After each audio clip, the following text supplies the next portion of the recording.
Bonjour à tous, j'espère que vous allez bien. On se retrouve pour le brief du jeudi 29 avril 2021. Alors comme d'hab, je fais le sommaire en début de brief, on parlera du Bitcoin. Donc est-ce qu'on est sorti de cette baisse ou non? On est toujours en train, enfin on est à deux doigts de savoir si j'ai envie de dire. On pourra savoir ça avant la fin de semaine je pense. Ou peut-être que l'expiration des options demain va nous aider. Grosse expiration d'options, j'en parlerai encore sur Ethereum probablement après, peut-être sur Bitcoin, on verra ça tout à l'heure. Donc on parlera du Bitcoin bien entendu, on parlera des spreads qui peuvent redonner une direction claire, en tout cas c'est en train, ça hésite un peu, on va voir si les spreads vont nous donner la direction. Et on parlera des altcoins bien entendu, on fera de l'order flow comme d'hab, mais on parlera des alts, donc Ethereum qui poursuit tranquillement son mouvement haussier, même s'il a du mal, on avait vu une petite perte de momentum, donc ça monte doucement mais sûrement, on se dirige vers les 2800, vers même les 3000 $ je dirais.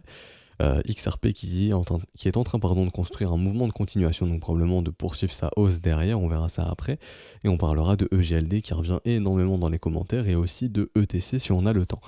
Alors Bitcoin aujourd'hui, bon ça on va zapper, on s'en fout un petit peu, la zone de combat on a vu. On va aller directement sur le court terme, enfin sur du plus court terme, 1 heure, 4 heures, 4 heures dans un premier temps. Alors ici en 4 heures, on a clairement la perte de momentum, donc ça annonce tout simplement de la consolidation sur le premier arrêt. Donc on est en attente de résolution de celui-ci. Si résolution haussière, nous quittons le potentiel dead cat bands. Donc pour l'instant, on a deux informations. D'après les concepts de trendline, nous sommes toujours dans un momentum qui est baissier ici. Et c'est le cas pour personnellement, ça se voit, on est dans un momentum qui est baissier, vraiment on a du mal ici. Donc ce qu'on aimerait voir maintenant pour retrouver un momentum haussier, c'est la cassure de la trendline et la structure de l'autre côté. Et à ce moment-là, si on a tout ça, on aura retrouvé un momentum complètement bullish. À ce moment-là, on repartira chercher de nouveaux sommets. Et donc Bitcoin ira casser les 64 800 $. Et donc ce mouvement était un mouvement baissier, bien entendu. Comme on l'a vu, tant que le premier arrêt ne cède pas, tous les mouvements baissiers sont des bear traps. Pardon, donc des pièges baissiers. Et donc en cas de nouveau sommet, l'objectif, ce serait du 75 000, 82 000 $ potentiellement si on va chercher cette extension. Ok. Donc pour le moment, on consolide sur la trendline, on attend de voir si on peut avoir une cassure de celle-ci. Pour l'instant, on a du mal, on n'y arrive pas. Je vais réajuster le petit fib ici, je vais juste retirer la zone de rechargement ici, on s'en fout. Et nous, ce qu'on attend de voir, c'est la résolution du premier arrêt. Ici, pour l'instant, on a du mal. Et aussi sur le momentum, maintenant c'est confirmé, la divergence a pris forme, petite divergence, qui montre une poursuite de la perte du momentum, donc consolidation pour le moment, donc on est encore en train de se battre autour du premier arrêt. Maintenant je vais aller en 1 heure, peut-être qu'on aura plus d'informations. Alors en 1 heure ici, on a poursuivi le momentum baissier, ça n'a aucun problème, donc la consolidation aussi tout de même. Et maintenant ce qu'on attend de voir, donc là je vais plus passer en 1 heure, c'est de voir si en 1 heure on va pouvoir récupérer le momentum. Donc 6W prend forme, si on vient casser ici, à ce moment-là les acheteurs auront repris le momentum et donc on pourrait essayer de s'affranchir du premier arrêt. Donc ça, je vais le noter. Si résolution de ce W, si j'arrive à écrire, ce serait mieux.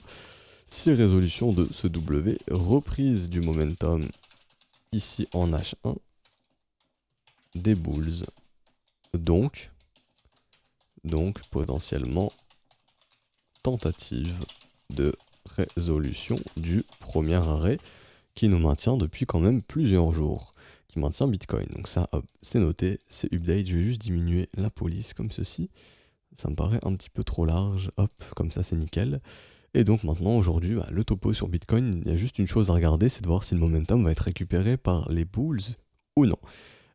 Pour l'instant, c'est plus dans les mains des bears. Si c'est récupéré par les bulls, attendez-vous à un Bitcoin qui va essayer de s'affranchir de sa trendline, donc avoir une cassure de celle-ci. Là où ça va être le plus intéressant, ça va être côté spreads pour aujourd'hui. Donc on va aller voir un petit peu les spreads. Qu'est-ce qu'ils nous dessinent? Est-ce qu'ils dessinent plus du W ou du M? Donc là, je vais diminuer l'unité de temps. On est en 6 heures, on va passer en 1 heure ici. Hop, on va attendre que ça s'actualise. Ça va avoir un petit peu de mal ou pas. Ok, c'est bon. Donc pour ma part, ici, j'ai plus tendance à penser que les spreads sont quand même un petit peu plus croissants, ok? Cette petite phase ici, ces petits M pouvaient annoncer consolidation ici, ça y a pas de problème, donc juste ici. Mais pour le moment, j'ai plus l'impression de voir des spreads haussiers sur du court terme. Donc la demande a l'air de bouffer un petit peu l'offre. Tant que ça reste ainsi, c'est bon aussi. On pourrait s'attendre justement à avoir une poursuite des spreads et donc à un retour de demande, enfin une demande plus agressive, donc ce qui pourrait nous permettre de casser la trendline et donc d'essayer de reprendre un momentum haussier derrière. On voit par contre Ethereum est bien plus encourageant que Bitcoin, et c'est normal. Ether est en train de surperformer Bitcoin, et Ether est plus fort que Bitcoin actuellement, donc c'est cohérent d'avoir une demande un petit peu plus agressive sur l'Ethereum, et ici sur le spread, donc entre l'USDT et l'USD, qui montre un petit peu comment naviguent les capitaux au sein du marché. D'ailleurs, c'est très très intéressant pour savoir quand on entre dans une phase FOMO, dans une phase de peur, c'est quand le spread vient chercher un prix très bas. C'est-à-dire que quand on a un gros décalage entre le BTC USDT de Binance et le BTC USD par exemple de Coinbase, qui là est directement du dollar. Et donc, quand l'USDT de Binance augmente plus, simplement qu'en fait les gens se réfugient plus dans l'USDT, tout simplement. Et donc, quand les gens se réfugient dans l'USDT, c'est qu'ils ont peur. Donc, ça, c'est quand la courbe monte. En revanche, quand le spread est super sur BTC USDT, ça montre que les gens achètent beaucoup de Bitcoin et qu'on est simplement dans une phase FOMO ici. Ok. Et donc, euh, tout simplement, quand ici, vous voyez la courbe baisser comme ceci, c'est que les gens sont beaucoup en train d'acheter de Bitcoin, et quand c'est ici, bah, c'est qu'ils sont en train d'en vendre. Donc simplement capitulation ou peur, ici euphorie ou FOMO, ici FOMO, ici peur, ici FOMO, ici peur. Donc on peut aller voir sur la charte par exemple, on regarde je sais pas moi, le 17 avril, on va checker probablement qu'on était sur un sommet de marché aux environs du 17 avril. Donc voilà, c'était quelque part par ici, donc proche du sommet de marché. Donc là, les gens ont beaucoup acheté, se sont fait piéger derrière le gros mouvement baissier. Et à contrario, on regarde sur les spreads juste ici. Donc là, le point de capitulation, grosso modo, qui était ici, pardon, 22 avril, 14h. On regarde un petit peu la tête de la charte. Donc ici, 22 avril, 14h. Hop, hop, hop. Ah non, ici, c'était le sommet. Donc les gens ici ont beaucoup vendu de ce qu'on voit. Ok, ok. Donc des fois, il y a des petites différences. Faudrait que je revoie ça de mon côté. Parce qu'ici, je m'attendais plus à un mouvement baissier. Donc le mouvement baissier a eu lieu après, mais je m'attendais plus que ce soit le mouvement baissier juste derrière en fait. Donc il faut que je réutilise un petit peu Ah non, mais l'unité de temps ici est un petit peu différente. Ok, ok, c'est normal. Je vais passer en 1 heure pour avoir vraiment la différence. Par contre, c'est un problème de TradingView, je pense. Ok, donc si on a des problèmes de TradingView, ça va être compliqué d'avoir les réels data. Donc ici, 25 avril à 8h du matin, on va voir. Alors, 25 avril à 8h du matin. Donc c'était ici sur le mouvement baissier. Donc ouais, ça me paraît un peu plus cohérent quand on ajuste bien le time frame. Ok, parce que TradingView a l'air d'avoir des problèmes. C'est un peu comme sur les spreads ici. Si je passe en daily, il y a des problèmes. Donc là, c'est plus un problème de spread sur TradingView où ça monte et descend dans tous les sens comme ceci. Ok. Donc non, en réalité, il n'y a pas ça. Hein. C'est juste TradingView qui bug et je viens de me rendre compte que c'est pareil ici sur ces grosses mèches, enfin sur ces gros trucs ici. Donc malheureusement, c'est à prendre avec des pincettes du coup. Bon, je m'attendais à mieux, mais bon, on peut pas tout avoir. TradingView ne peut pas être parfait et peut pas nous afficher les valeurs parfaites. Donc je vais passer en 6 heures sur le time frame où il n'y a pas de bug, mais bon, du coup, il y a des décalages avec le time frame que j'utilise ici. Bon, bah, c'est pas grave, je réajusterai ça de mon côté dans un prochain brief du coup.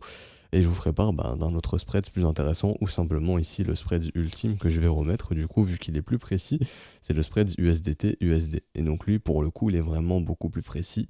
Et ici normalement 17 avril 20h, normalement on est censé être sur un truc plus cohérent. Donc 17 avril 20h, tac tac tac tac tac, ici. Donc ouais, un peu plus cohérent, le gros mouvement baissier derrière. Ok, plus cohérent ici. Bon, ça je reprendrai ça plus tard, mais quoi qu'il en soit, pour l'instant on attend de voir si la demande revient dans Bitcoin. Donc bon, j'ai changé de spread, on verra ce que donne. Enfin, je vais essayer de réajuster l'autre spread, ce qui me semble plus pertinent, mais problème d'unité de temps. Enfin bref. Ici, du coup, on va attaquer les altcoins. Ah non, l'order flow, pardon. C'est vrai. Alors d'un point de vue order flow, on avait vu clairement que les positions s'étaient clôturées énormément. Donc ça voulait indiquer plusieurs choses. Déjà, premièrement, qu'on a dégagé beaucoup d'acheteurs, puisqu'on avait eu une grosse pic de liquidation acheteurs, que le sentiment s'est calmé, donc le sentiment extrêmement bullish a diminué, ça c'est très très positif. Ici, on le voit, le sentiment bullish qui diminue, c'est très très bien. L'intérêt qui diminue, donc le marché qui est beaucoup moins leveragé, normalement j'ai les informations juste ici, donc là c'est l'estimation du marché leveragé, ça diminue, donc c'est très bon signe. Hein. Si on a un marché qui est extrêmement leveragé et en plus que c'est majoritairement de l'achat, bah, on va pas pumper, on va dumper bien entendu, on va aller chercher la liquidité acheteuse et donc chercher des pics de liquidation ici. Donc c'est pour ça entre guillemets qu'on a eu ce gros mouvement baissier parce qu'il y avait beaucoup de liquidités qui nous attendaient au sud. Maintenant on est en train de voir que l'intérêt ne augmente pas depuis le mouvement haussier, justement il baisse. Donc les acheteurs ont probablement peur et les vendeurs prennent profit justement aussi sur leur short. Donc c'est ce qui a pu causer ce rebond. Donc maintenant on attend de voir si ce n'est qu'un simple rebond. Et dans ce cas-là, si c'est un simple dead cat bounce, ok, dans ce cas-là on ira plus bas. Ou si ici c'est une réelle reprise, idéalement on aimerait voir du W ici vraiment qui nous montre que ça y est, on repart. Idéalement on voudrait voir ça. En tout cas d'un point de vue order flow maintenant, je vais rediminuer l'unité de temps. Pour moi, les gens ont plus peur d'acheter, donc ce qui veut dire que d'un point de vue liquidité, elles ne sont pas en train de s'accumuler au sud. Et là, on est en train de reprendre un petit peu des vendeurs. J'ai constaté ça il y a quelques heures juste ici. Hop, donc au niveau des résistances maintenant qu'on est en train de créer sur les précédentes, donc là la résistance qu'on est en train de créer au niveau des 54 000, 55 000 $, on trouve vendeurs, on trouve beaucoup de shorters, on trouve quelques vendeurs. Ici le prix baisse, le funding baisse aussi, et l'open interest augmente. Donc l'information qu'on a, beaucoup de vendeurs ici, enfin beaucoup de gens qui ont shorté. Bon, l'open interest explose pas énormément, mais bon, quand même, quelques shorteurs, on va chercher la liquidité sur cette mèche. Et ensuite, nouveau mouvement baissier, le funding ici baisse un petit peu, on le voit, petite baisse du funding, donc probablement ici du short aussi majoritairement, et donc de nouveau short ici. Donc que fait la liquidité? Tout simplement, elle est en train de doucement s'accumuler comme ça. Et si on veut poursuivre le mouvement haussier, faut des vendeurs pour que la liquidité puisse s'accumuler au nord. On liquide les vendeurs et donc ça pousse le prix, puisqu'un vendeur qui se fait liquider, ça devient un acheteur, ok? Et donc ce qu'on regarde juste ici, ça va être aussi... Ici, les liquidités potentielles. Donc déjà, sur cette mèche rouge, il y a eu énormément de vendeurs au marché. Donc beaucoup de liquidités qui s'accumulent un peu plus haut, dans les 58 000, potentiellement déjà beaucoup ici au niveau des 56 000, donc on pourrait y revenir sans problème, chasser cette liquidité ici, mais on a aussi un paquet un peu plus haut. Donc ça, c'est intéressant aussi de voir que quand on combine les deux, on sait qu'il y a un peu de liquidité qui s'accumule au nord, et ça pourrait nous permettre de reprendre notre rallye. Donc techniquement, enfin d'un point de vue order flow, on sait justement qu'on a de la liquidité qui s'accumule au nord, et nous ce qu'on attend de voir, c'est si on peut avoir la cassure de la trendline et la structure de l'autre côté qui pourrait justement nous permettre de retrouver un momentum bullish. Donc là, ce que je viens de dessiner, c'est ce qui pourrait nous permettre de récupérer un momentum haussier et donc d'essayer de faire un nouveau sommet derrière, et donc de sortir de cette baisse et tranquillement de reprendre un Bitcoin bullish. Donc l'update sur Bitcoin est terminé, je vais pouvoir enchaîner sur les alts. Alors Ethereum, qui ici a subi une petite perte de momentum, donc potentielle consolidation, c'était pour certains sera confirmé, hein, d'autres vont se fier uniquement aux structures sur le MACD. Personnellement, c'est pas mon cas. Donc ici, les M ont pris forme, donc on a clairement une perte de momentum. Donc ici, on voit le momentum baisse, le prix monte. Donc simplement, ça annonce la perte de momentum. Mais pour ma part, pour confirmer cette perte de momentum, je veux voir absolument un cross des zéros. Donc on rebascule sous zéro. Donc pour l'instant, c'est pour ça que je mets en petit tiré. C'est pas encore confirmé, mais on a clairement une petite perte de momentum. Donc c'est pour ça que Ether monte doucement, mais sûrement.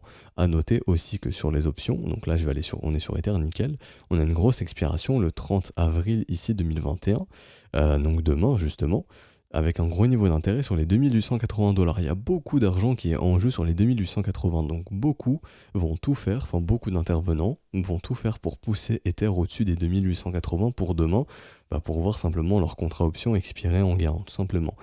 Donc ici on voit que la target sur du très court terme c'est 2880 ou supérieur. Donc si on garde un momentum comme ça qui est faible, on peut monter doucement mais sûrement.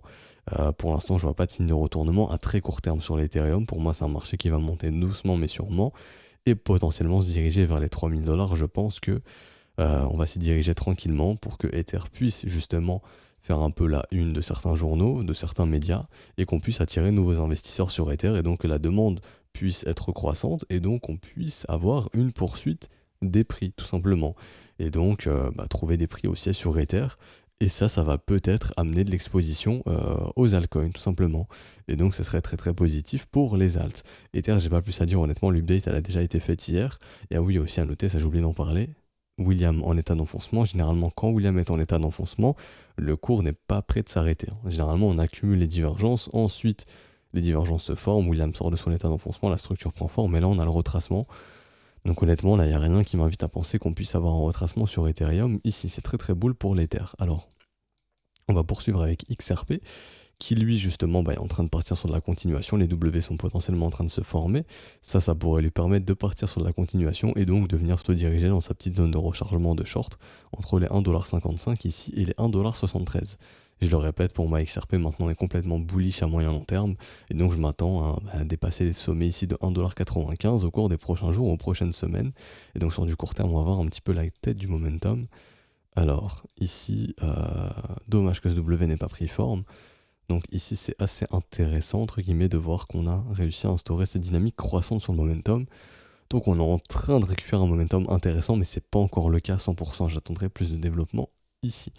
Donc personnellement, si ces W prennent forme, je m'attends à de la continuation aussi sur XRP. Mais quoi qu'il en soit, pour moi, XRP est boule à moyen long terme, donc des prix croissants pour les prochains jours, prochaines semaines et prochains mois sur XRP. Et on va essayer, je pense, de casser le sommet sur XRP, le sommet de 2017, hein, donc qui a été trouvé ici à 2$, enfin 3,30$ au cours des prochaines semaines ou prochains mois ici sur XRP. Personnellement, je le vois casser ce sommet, puisqu'ici on est sur du V, sera probablement retesté, et que toute l'accumulation qui a été faite ici, pour moi, c'est pour pousser les prix bien plus haut derrière. Donc c'est pour ça que je m'attends à une cassure du sommet sur Ripple. Alors, On va finir le brief avec EGLD. Ici, non, on fera ETC, je parlerai d'ETC aussi. Alors, EGLD qui s'est offert un nouveau sommet, donc ça, c'est très très positif. Il n'y a aucune dynamique baissière ici à moyen long terme. On est sur un marché qui est complètement haussier. On prend ici le petit premier arrêt, on regarde, on est en train de le maintenir, donc ça c'est très bon signe. Et tant que le premier arrêt tient, attendez-vous simplement une poursuite des prix, donc à de nouveaux sommets sur de nouveaux sommets. Donc en gros une cassure des 250 $. Ce que je voulais ajouter aussi, c'est que le mouvement baissier, comme on en parlait, c'est un check-out. Donc le mouvement baissier, on secoue les investisseurs, on reprend un nouveau sommet. Donc ça a permis aussi de sortir beaucoup d'investisseurs pour leur faire acheter plus haut par la suite, tout simplement pour que les gros puissent récupérer la liquidité. Et ensuite, maintenant, moi personnellement, EGLD, je le trouve totalement bullish. Je vois pas honnêtement si ce M a pris forme. Donc ici, cette petite divergence a pris forme, donc on est sur un momentum qui est faible. Ça ne veut pas dire que le cours va baisser, c'est que probablement on va consolider un peu et donc essayer de partir sur de la continuation en créant des mouvements de continuation pour retrouver de nouveaux sommets plus tard jusqu'à ce qu'on retrouve un momentum bullish, donc jusqu'à ce qu'on retrouve du W en son momentum tout simplement. Donc pour l'instant, on va s'attendre à de la consolidation tout simplement. Donc en fait, dans un marché haussier, il n'y a pas que de la hausse. C'est pour ça que vous m'entendez souvent dire consolidation, consolidation. Mais c'est le cas, un marché ne monte pas de tout le temps, tous les jours. Sinon, on ferait du plus 50% tous les jours.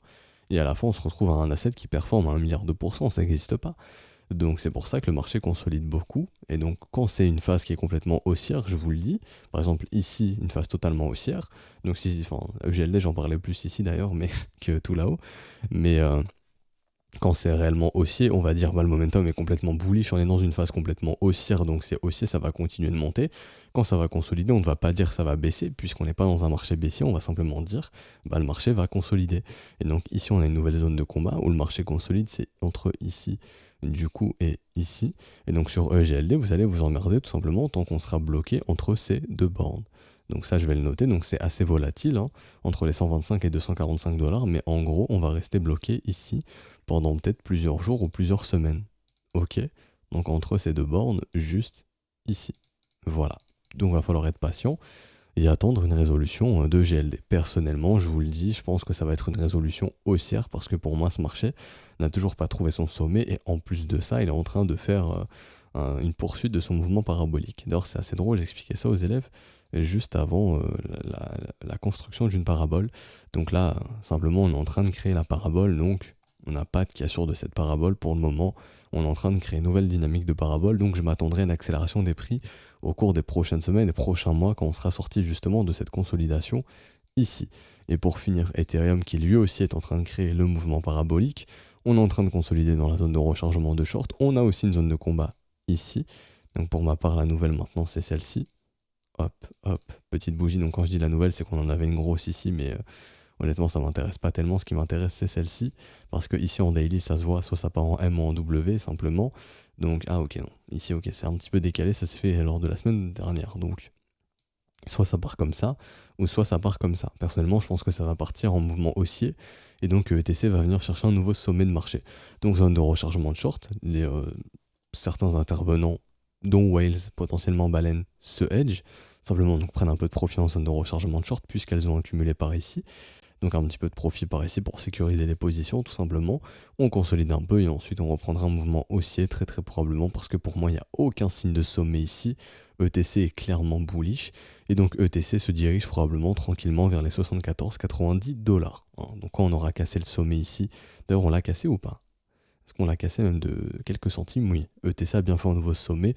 Donc c'est très bullish et donc on va se diriger tranquillement vers nos prochains objectifs entre les 74 $ et les 90 $ au cours des prochaines semaines puisque l'asset est totalement bullish ici. Je vais diminuer l'unité de temps ici en daily. Pour moi, on n'a clairement pas un momentum qui est bear ici. Le momentum est totalement bullish. Malgré qu'on soit dans le négatif, c'est pas un momentum bear. Ici, on est sur un V-top et donc sur une dynamique haussière. On est toujours dans cette dynamique haussière. Donc pour moi, momentum qui est bullish ici. Pour moi, ETC n'est clairement pas bearish, ETC est bullish. Maintenant, si vous voulez investir ici, sachez que vous achetez une zone de rechargement de short.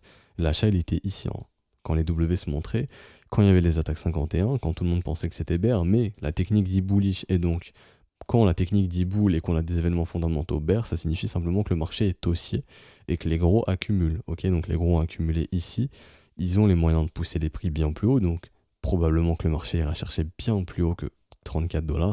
Mais sachez qu'ici, si vous investissez, vous achetez un marché qui est vertical. Et en tant qu'investisseur, votre but c'était d'acheter ici.